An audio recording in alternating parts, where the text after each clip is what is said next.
January 30th, 1945. A ship sinks in the Baltic Sea. 9,000 lives vanish.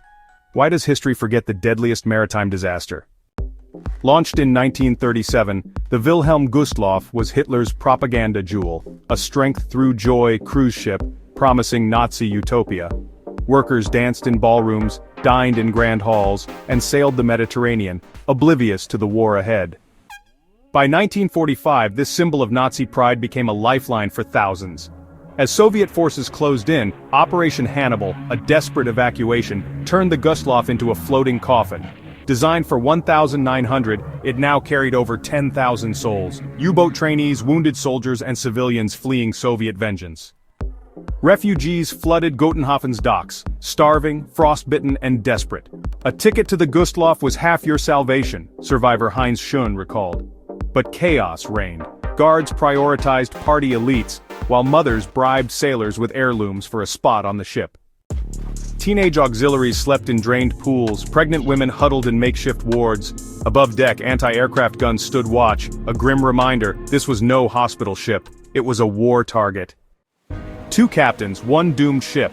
Military Commander Zahn urged speed and zigzagging to evade submarines, but Peterson, fearing mines and engine failure, chose a deep-water route, and lit the ship like a beacon, a fatal error.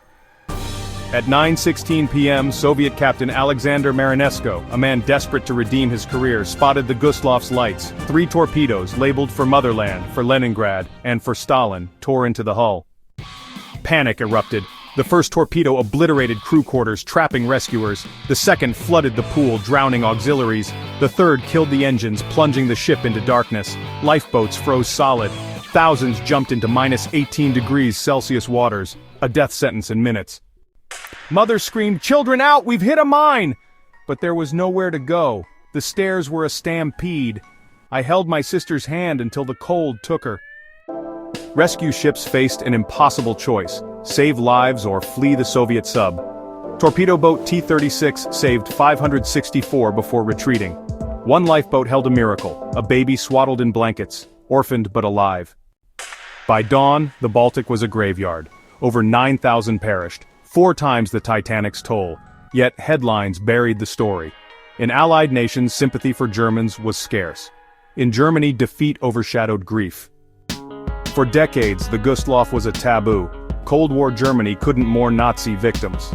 The USSR hailed Marinesko a hero. Only in the 2000s did memoirs and documentaries unveil the truth. This wasn't just a shipwreck.